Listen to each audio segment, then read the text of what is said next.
찬송가 292장 찬양하겠습니다.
다 함께 기도하시겠습니다.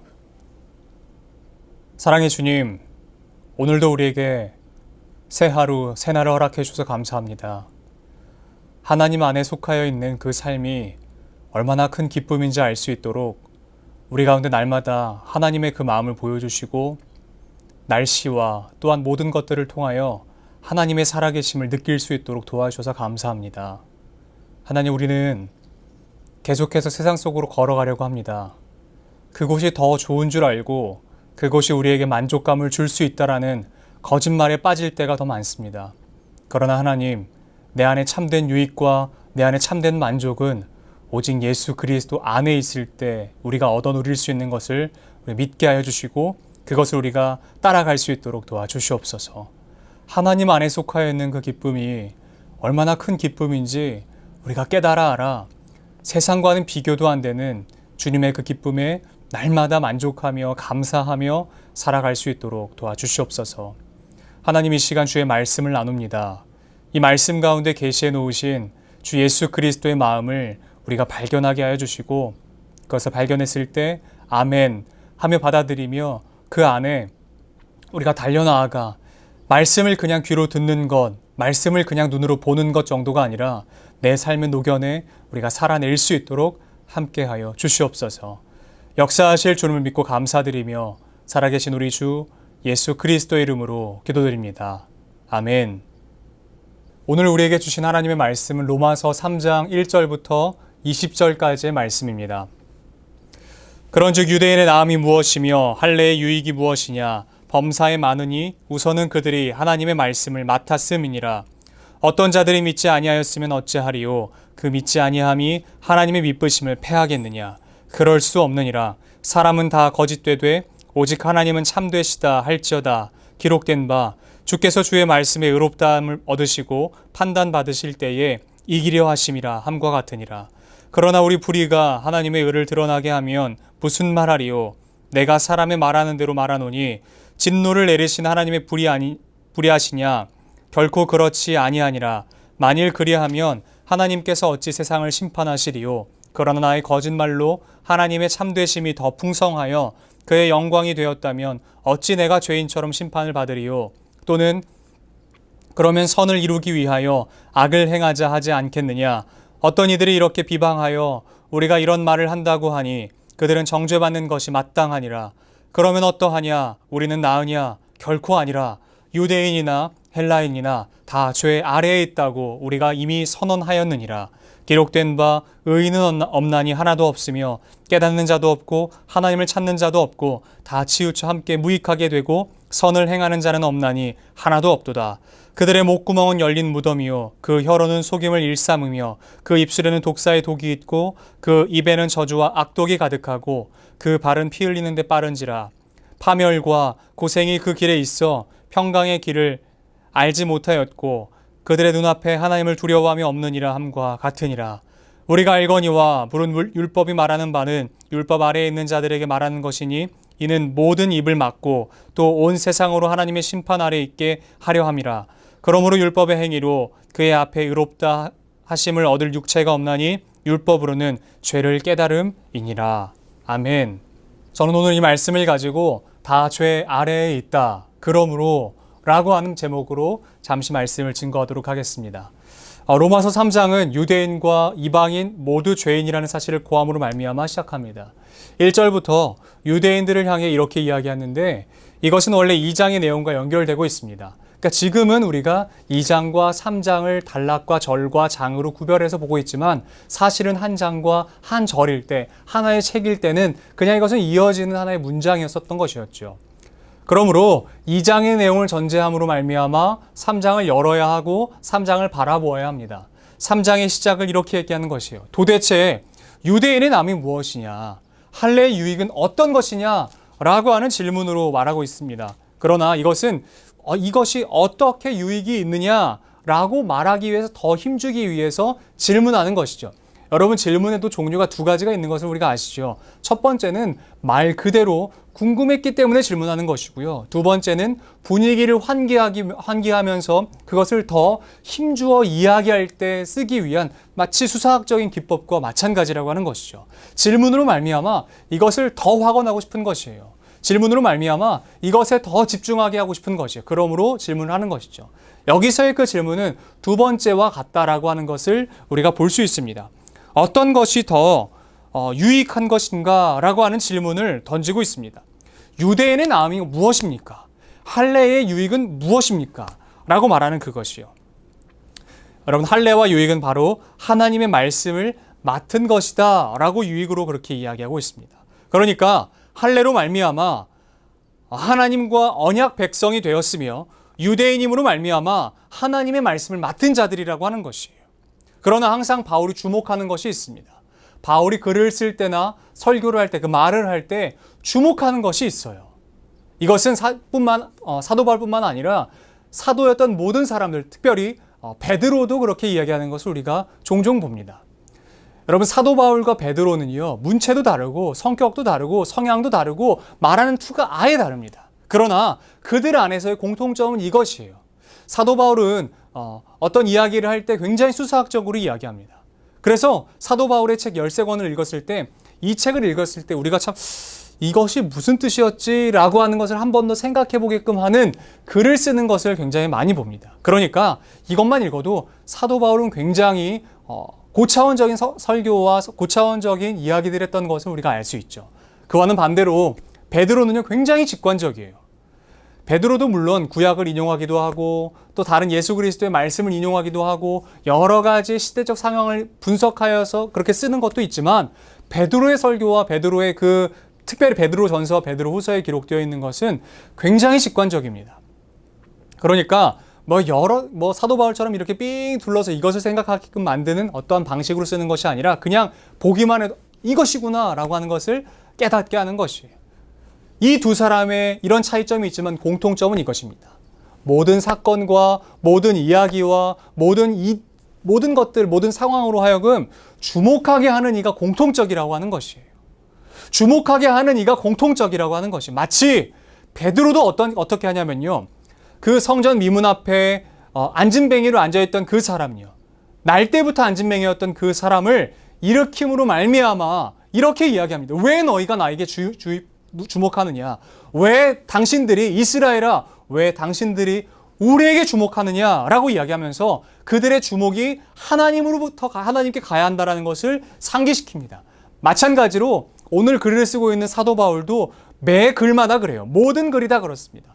왜 당신들이 다른 것에 주목합니까? 라고 이야기하고 있어요. 왜 사도 바울이, 왜 당신들이 이것에 주목합니까? 라고 이야기하는 것이에요. 마치 왜 당신들이 할례에 주목합니까? 왜 당신들이 유대인임에 주목합니까? 라고 하는 것을 이야기하는 것이에요. 주목할 것은 그것이 아니라고 이야기하고 있습니다. 할례가 중요한 것도 아니라 유대인이 중요한 것도 아니라 그들과 할례로 말미암아 언약 맺으신 하나님이 중요한 것이고 그들을 유대인으로서 선택받은 백성으로서 부르신 하나님이 중요하다라고 이야기하고 있는 것입니다. 그러니까 마땅히 바라보아야 할 것, 마땅히 주목해야 할 것을 주목하고 바라보라 라고 이야기하고 있는 것입니다. 근데 정말 중요한 것은 사도 바울이 이렇게 쓸 수밖에 없었던 이유가 있어요. 1장은 이방인들의 죄, 2장은 유대인들의 죄, 3장은 우리 모두가 다 죄 아래 있다 라고 쓸 수밖에 없는 이유가 있습니다. 우리가 다 모두 죄인이라고 하는 것을 상기시킴으로 말미암아 그가 꾀한 한 가지가 있는 것이에요. 완벽한 마이너스, 완벽한 바닥으로 치닫게 함으로 말미암아 어떤 하나를 깨닫게 하는 것이, 이것은 사도 바울이 글을 쓰는 기법 중에 하나인 전환이라고 하는 그 기법을 사용하는 것인데, 그러니까 완벽하게 우리가 이 암흑과 같았던 상황에 있었음을 이야기하고자 하는 중요한 메시지적인 이유가 있다라고 하는 것입니다. 특별히 3장은 우리 모두가 다 죄인이다 라고 하는 것을 이야기하는 것이다 라고 말씀을 드렸어요. 3장 아래서 우리 모두가 다 죄인이라고 하는 것을 이야기하는 이유가 있습니다. 여러분, 이것을 이해하시기 위해서는 당시 로마 교회의 상황을 반드시 이해하셔야만 합니다. 사도 바울이 이렇게 글을 쓸 수밖에 없었던 이유를 이해하시기 위해서는 그 당시의 로마 교회의 상황을 이해하셔야만 하는 것이에요. 자, 잠시 설명을 해드릴게요. 당시 로마 시내 안에는요, 크게 두 부류가 나눠집니다. 첫 번째 부류는 어떤 부류가 있냐면요, 유대인 중에 크리스찬인 부류가 있습니다. 두 번째는 유대인 중에 넌 크리스찬인 부류가 있어요. 그러니까 유대인들 중에서 예수 그리스도를 인정하는 부류가 있고, 유대인들 중에 예수 그리스도의 존재를 그냥 살다간 청년 정도로 받아들이는 그런 부류가 있었던 것이에요. 그런데 이 부류 안에 다툼이 자주 일어납니다. 왜냐하면 너네가 그걸 믿는 것이 맞냐? 그 예수라고 하는 것은 그냥 단순히 청년일 뿐이지, 예수는 그냥 그 촌뜨기일 뿐이지 라고 여겼던 사람들과 날마다 부딪히는 것이에요. 언쟁이 일어납니다. 그때에 이전의 황제까지는 별로 상관없었어요. 이전의 황제였던 갈리굴라까지는 크게 상관이 없었어요. 그러나 이 다음 황제인 글라우디오라고 하는 황제가 황제로 즉위하자 이 문제가 불거집니다. 글라우디오가 바라볼 때요, 얼마나 이 안에는 그 자존감이 낮았던 사람인지를 볼 수 있는데, 왜 니들이 로마 시내 한복판에서 싸우고 있느냐라고 하는 것으로 그들에게 손가락질하고 그들에게 비판과 비난을 하는 것이었어요. 왜 너희들이 내 땅인 로마 땅에서 싸우고 있느냐를 이야기하는 것이었어요. 그래서 글라우디오가 황제가 됐을 때 하나의 칙령을 발표합니다. 내 땅 안에 있는 모든 유대인들은 다 나가라 라고 이야기하는 것이에요. 로마 땅 안에 있는 모든 유대인들은 다 나가라라고 유대인들을 추방했습니다. 그래서 나중에 돼서야 이제 사도 바울을 만나게 된 여러분들이 잘 알고 계시는 브리스길라와 아굴라와 같은 사람도 이때에 쫓겨난 것이에요. 이때 쫓겨난 것이, 이 이야기가 어디 나와 있습니까? 사도행전 18장 안에 기록되어 있습니다. 글라우디오가 그 땅 안에 살던 모든 유대인들을 추방했어요. 여러분, 문제는 어디 발생하냐면 여기서 발생합니다. 바로 교회 안에서 발생하는 것이에요. 그 칙령으로 말미암아 모든 유대인들이 다 쫓겨납니다. 하루아침에요.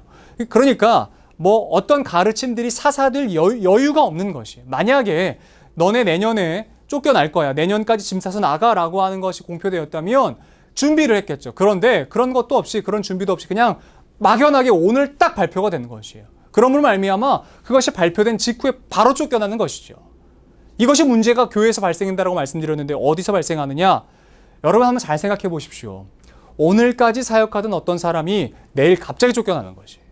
오늘까지 어떤 기관의 장을 맡았던 사람이 갑자기 쫓겨난 것이에요. 갑자기 없어진 것이에요. 갑자기 없어지자 어떤 문제가 발생합니까? 그것을 이끌고 나아가야 될 어떤 책임자가 없어지는 것이에요. 마치 말씀을 맡았던 자가 없어지고 찬양을 맡았던 자가 없어지고 교사를 맡았던 자들이 하루아침에 없어지는 그런 상황이 발생된 것입니다. 얼마나 큰 문제입니까? 이 당시에 말씀을 가르치던 사람은 유대인이었습니다. 로마 교회 안에서 말씀을 가르치던 사람들이 유대인이었어요. 성경을 가르치던 사람들이 유대인이었어요. 그런데 하루아침에 쫓겨납니다. 그러자 어떻게 합니까? 로마 교회 안에 있었던 두 부류가 있었어요. 첫 번째는 유대인 크리스찬, 두 번째는 이방인 크리스찬이 있었어요. 그런데 이 유대인 크리스찬이 하루아침에 쫓겨난 것이에요. 그러자 이제 남은 한 그룹인 이방인 크리스찬이 그 일을 감당해야 되잖아요. 교회 문을 닫을 수 없으니까요. 그래서 이렇게 하는 것입니다. 야, 너 말 잘하니까 너가 와서 이제 다음 주부터 설교해. 너가 이제 좀 성경에 대해 좀 아니까 설교하고, 야, 그래, 너가 찬양 잘하니까 너가 와서 찬양 인도해. 그리고 너 잘 가르치니까 와서 교사해. 라고 하면서 어쩔 수 없이 이가 없으니 잇몸으로 때우기 시작합니다. 여러분, 그렇게 시간이 한 달이 지나고요. 6개월이 지났어요. 그리고 1년이 지났습니다. 여러분, 어떠한 일을 맡고 나서 1년 정도가 지나면 이제 조금은 익숙해지게 되지요. 이제 섰을 때 그렇게 막 다리가 후덜덜 떨리지 않을 정도까지 될 수 있을 때가 됩니다.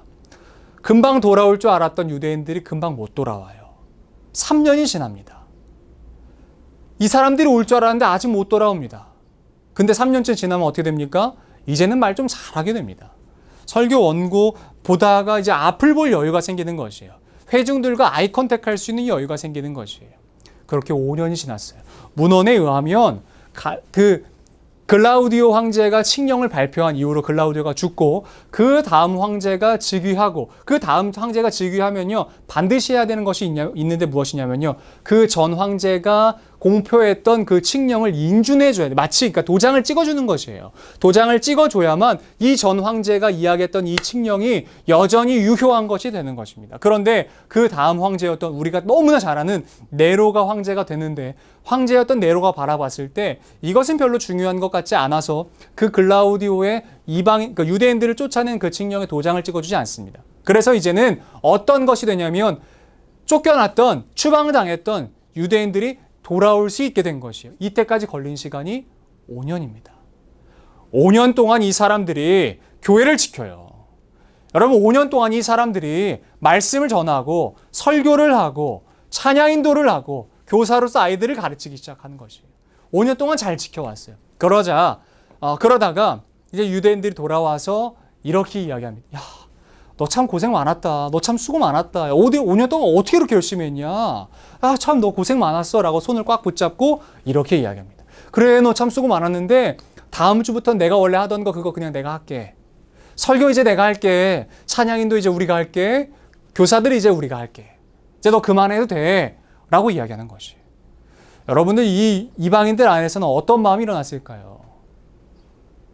참 지들이 뭐 돼? 뭐가 되기나 해? 라고 하는 마음이 이제 일어나는 것이. 교회 누가 지켰어? 교회를 누가 지켰어? 이 로마 교회 누가 지켰어? 라고 하는 것을 그 마음에 그 불만이 쌓이기 시작하는 것이. 그래서 그들 안에 다툼이 일어나기 시작합니다.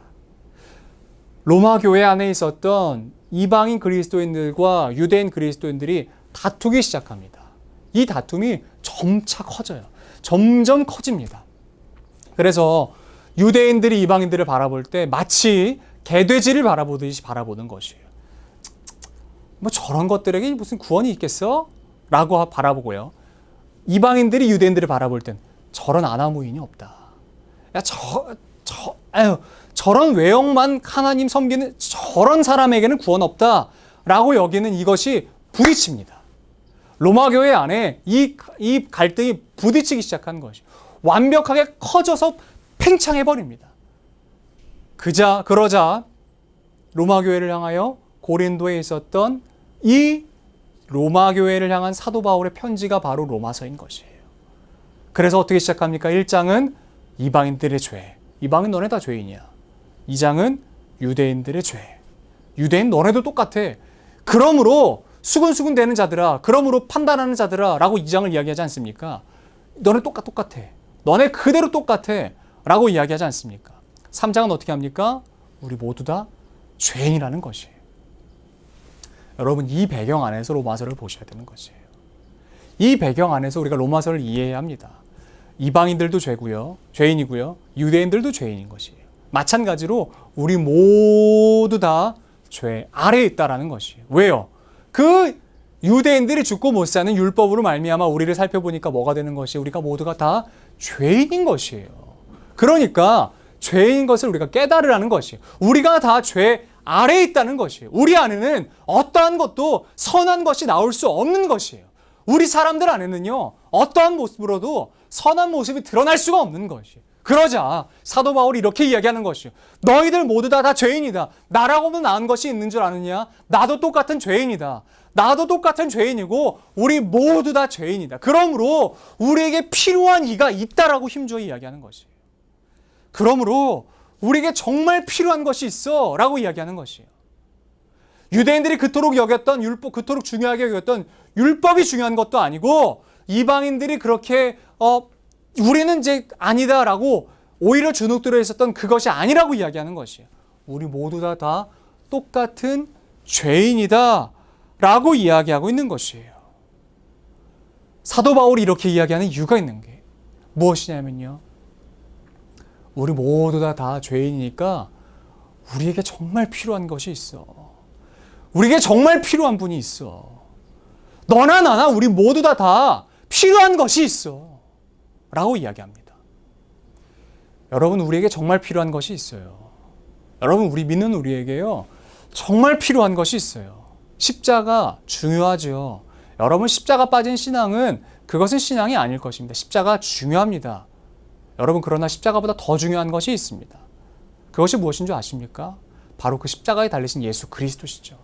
여러분, 십자가만 바라본다면 그것이 뭐가 중요하겠어요? 로마의 형벌대일 뿐인데요. 그러나 그 십자가에 달리신 분이 우리 주 예수 그리스도이기 때문에 그 십자가에 흘리신 보혈이 중요한 것입니다. 여러분, 그러므로 우리가 바라보아야 할 것이 무엇이겠습니까? 단순히 어떠한 외형적인 보여지는 허상이 아닌 것이에요. 보여지는 어떤 것이 아닌 것이에요. 우리가 바라보아야 할 것은 그 십자가 위에서 피를 흘리사 우리에게 이제는 하나님의 그 사랑을 보여주시기 위해서 오신 예수 그리스도가 중요한 것이지요. 여러분, 사도 바울이 오늘 이 본문까지 3장 20절까지 본문 안에서 이야기하고자 하는 것은 굉장히 간단합니다. 제가 한 가지 예만 들어드리고 이제 말씀을 맺을 건데요. 여러분, 이 끝을 여기를 완벽한 의라고 하겠습니다. 그리고 여기를요, 완벽한 악이라고 할게요. 여러분, 이 완벽한 의와 완벽한 악이 있어요. 여러분 생각해 보십시오. 한번 떠올려 보십시오. 완벽한 의에 있는 사람이 있을까요? 없을까요? 반대로 이 완벽한 악에 있는 사람이 있을까요? 없을까요? 여러분 잘 생각해 보십시오. 어떤 한 사람을 떠올리면 정말 저 사람 법 없이도 살 수 있을 것 같아. 어떻게 저렇게 살 수 있는 사람이 있을까라고 여겨지는 사람이 있습니까? 그 사람을 여기에 둘 수 있을까요? 반대로 저 사람은 정말 안 잡아가고 뭐 하시나? 하나님 심판 안 내리고 뭐 하시나? 라고 여겨질 정도로 악한 사람이 있나요? 그 사람이 여기에 있을 수 있을까요? 여러분, 사람은요, 여기도 그 끝에 있을 수 있는 사람이 아무도 없는 것이에요. 이 완벽한 의는 오직 우리 주 예수 그리스도만 가능하신 것이고, 이 완벽한 악은 오직 사탄만 가능한 것입니다. 그러니까 사람은 이 악과 의 안에 있는 이 스펙트럼 안에 어딘가에 있는 것이에요. 어딘가 있어요. 여기 있는 사람이 여기를 바라볼 때는요. 야, 너 왜 이렇게 물러 터졌냐? 너 그렇게 사람 구실할 수 있겠냐? 라고 여겨질 수 있을 것이고, 반대로 여기 있는 사람이 여기 있는 사람을 바라본다면, 야, 저 사람 진짜 못됐다 라고 여기지 않겠습니까? 그러니까 사람은 모두 다 이 스펙트럼 안에 있는 것이에요. 누가 더 잘났다, 누가 더 못났다 여길 수 있는 것은 없는 것입니다. 여러분 잘 생각해 보십시오. 이 완벽한 의이신 하나님께서 이 스펙트럼 안에 있는 사람을 보시기로 결정하시면 어떻게 되는 줄 아십니까? 그냥 다 죄의 덩어리일 뿐인 것이에요. 그냥 다 죄인일 뿐인 것이에요. 그러므로 우리에게 중요한 것이 있는 것이에요. 그러므로 우리가 정말 붙잡고 바라봐야 하는 것이 있는 것이에요. 그것이 무엇이겠습니까? 완벽한 의입니다. 이 완벽한 의가 되시는 것을 바라보는 것이에요. 이분이 누구이시든지 우리가 이 완벽한 의를 바라보아야 하는 것이에요. 그가 누구십니까? 바로 우리 주 예수 그리스도라고 하는 것이에요. 여러분, 우리가 이 안에 들어갑시다. 이 안으로 나아갑시다. 이 완벽한 의가 되시는 예수 그리스도께 나아가자고요. 여러분, 우리가 죄가 없기 때문에 하나님께서 우리에게 죄가 없다고 여겨주시는 것이 아닙니다.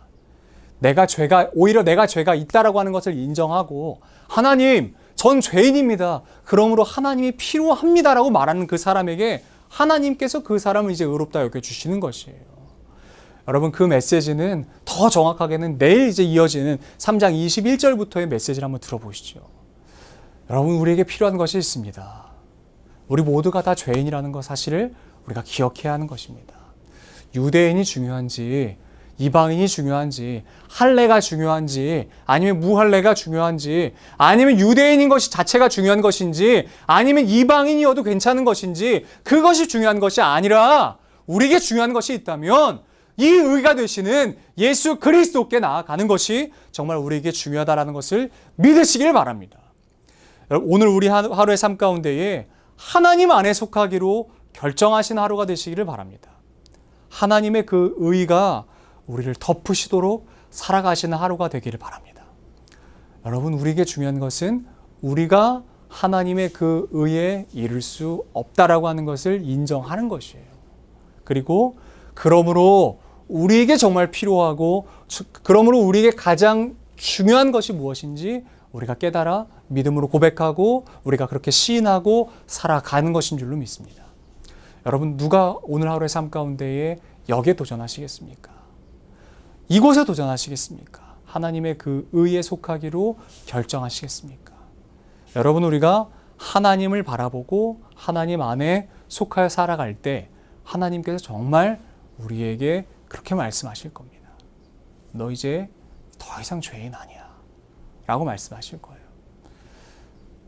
이러한 고백과 이러한 믿음을 받으시고 누리시는 삶을 살아가시는 저와 여러분들이 되길 바랍니다. 오늘 하루 그렇게 살아갑시다. 그렇게 힘주어 주님 보좌 앞으로 걸어가시고 살아갑시다. 기도하겠습니다. 우리의 참 소망이시고 우리의 참 아버지가 되신 하나님 감사합니다. 하나님, 우리에게는 그 어떠한 것으로도 의에 이를 수 있는 힘이 없지만 하나님께서 우리에게 그 힘을 주셔서 감사합니다. 하나님, 할례가 나은 것이 무엇이 있겠습니까? 유대인 그 자체가 나은 것이 무엇이 있겠습니까? 할례 자체가 힘이 없음을 우리가 압니다. 유대인인 것 자체가 힘이 없음을 우리가 압니다. 할례를 베푸심으로 말미암아 언약을 맺으시는 하나님이 힘이 있으신 것이고, 유대인이라고 하는 그 족속을 선택하신 하나님의 그 전능하심이 힘이 있는 것을 우리가 믿습니다. 하나님, 우리가 보여지는 어떤 현상과 상황에 우리의 마음 모두를 빼앗기지 않게 하시고 하나님께 우리의 마음을 두며 주님 보좌 앞으로 기쁨으로 달려갈 수 있도록 하나님 우리를 인도하여 주시옵소서. 함께 하실 주님을 믿고 감사드립니다. 우리 이어서 주님께서 가르치신 기도로 오늘 예배를 마치도록 하겠습니다. 하늘에 계신 우리 아버지, 아버지의 이름을 거룩하게 하시며 아버지의 나라가 오게 하시며 아버지의 뜻이 하늘에서와 같이 땅에서도 이루어지게 하소서. 오늘 우리에게 일용할 양식을 주시고 우리가 우리에게 잘못한 사람을 용서하여 준 것 같이 우리 죄를 용서하여 주시고 우리를 시험에 빠지지 않게 하시고 악에서 구하소서. 나라와 권능과 영광이 영원히 아버지의 것입니다. 아멘.